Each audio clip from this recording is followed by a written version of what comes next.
Apologetics. Are Catholics saved? You heard the bishop talking about safeties.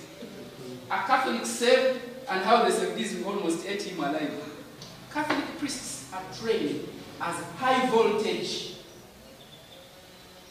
professors at that intellectual level. You are trained as engineers. I'm using a metaphor. You are trained as engineers, but then you are deployed to do work as technicians.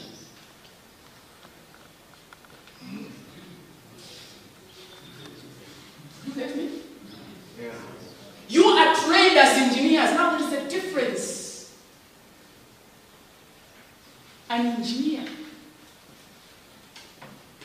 is trained to do very different things from a technician.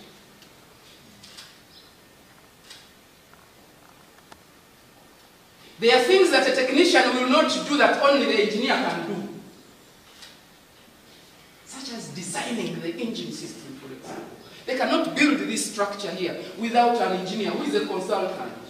Because this guy is the theoretician who thinks deeply. That's why we have universities, academic universities, and we have technical and vocational institutions. Now that does not happen to priests. You are trained as an engineer and you are deployed as a technician. When you are sick and you go to a hospital and you get healed, you don't stay there. What was his hospital? He didn't mention the church, but I guess what that church was.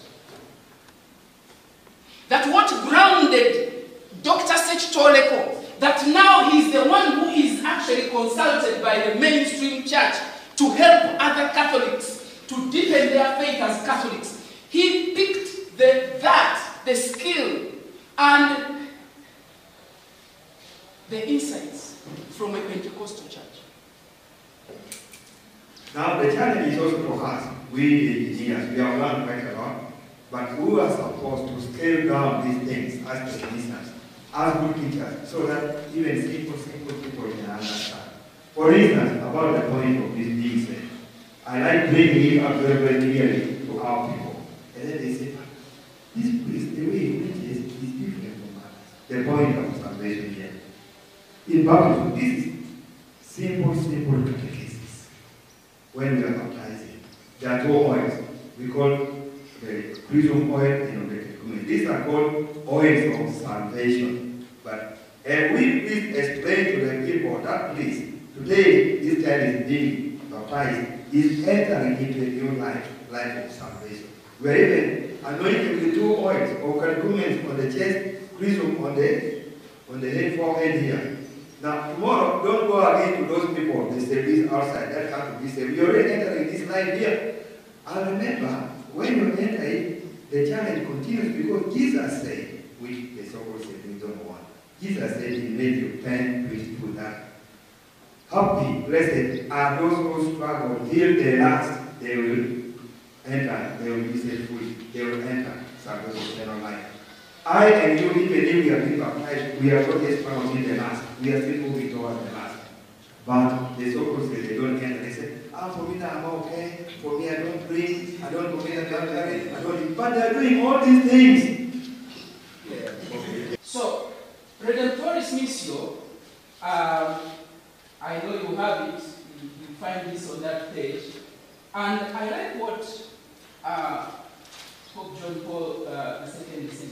God is opening before the church the horizons of a humanity more fully prepared for the sowing of the gospel. These young people are yearning, like yearning has never been. They are yearning, there is a yearning. You see it in all your institutions. And not only the young people, all people are yearning. And this is what John Paul is talking about, sowing the opening. God is opening before the church the horizon of humanity, fully prepared for the sowing of the gospel. He says, I sense that the moment has come to commit all the church's energies to a new evangelization and the mission agendas. No believer in Christ, no institution of the church can avoid this supreme duty to proclaim Christ to all people. But I like especially also what he says there, and that image is going to come back soon. Do not be afraid. Do not be satisfied with mediocrity. When I go for Mass, I usually want to sit behind and experience what the person behind the experience is. And you will see basics. The priest is in front there. He thinks he's speaking to us. He's speaking to himself.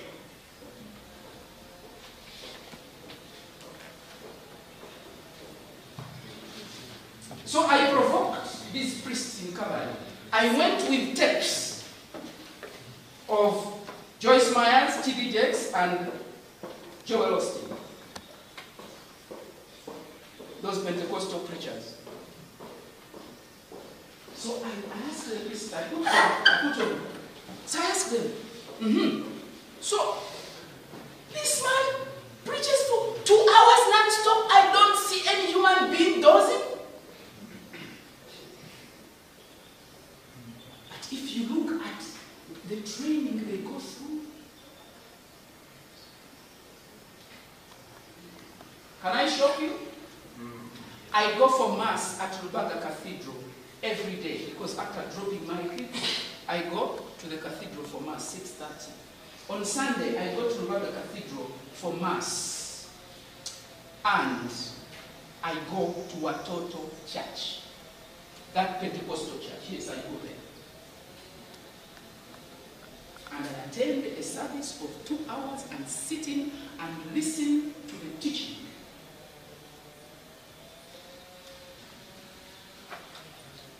I've been doing that for more than 15 years.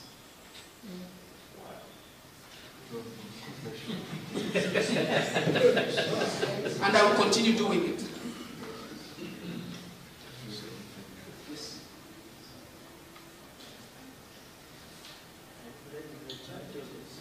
No, I'm not blaming the church. And I told the lead pastor there, I told him, I waited for him in the corridor and to thank him for the preaching that day. I told him, thank you very much, Pastor. That was a very powerful preaching. I'm going back home enriched. And I told him, by the way, I've been coming to Watoto for more than 15 years, and I'm Catholic. The guy looked at me and was puzzled. We had a short conversation. I told him why I can never leave the Catholic Church, but why I find teachings there enriching. That's the same experience that Dr. Sekitoleko encountered. And we are going to explain that. And I hear many priests talking with on the surface kind of assumptions and opinions because they think young people go there because of the music. That's on the surface. It's on the surface. I'll not mention the name of a bishop, but I went into a room of a Catholic bishop, still alive today.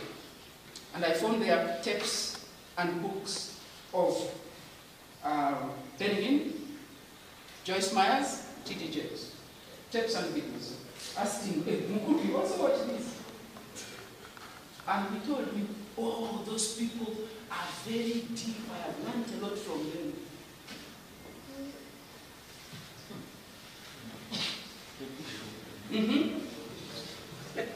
I told you I'm going to be radical. I don't pretend. Okay? And John Paul is saying here, evangelization. The new evangelization calls each of us to deepen our faith. I put some of these in red. Believe in the gospel message and go forth to proclaim the gospel. The focus of the new evangelization calls for all Catholics to be evangelized and then go forth to evangelize. In a special way, the new evangelization is focused on reproposing the gospel to those who have experienced crisis of faith. Do we have Catholics who have experienced crisis of faith? What happens to them when they experience that crisis of faith? What happens?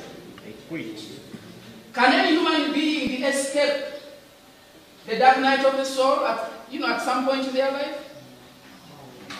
It happens. Now what happens? Where is the support system? Because that's what hope is talking about. Pope Benedict the 16th called for reproposing of the gospel to those regions awaiting the first evangelization, and to those regions, and I highlighted this, where the roots of Christianity are deep, but who have experienced a serious crisis of faith due to secularization. Hello? Is Uganda part of that? I'll tell you a city.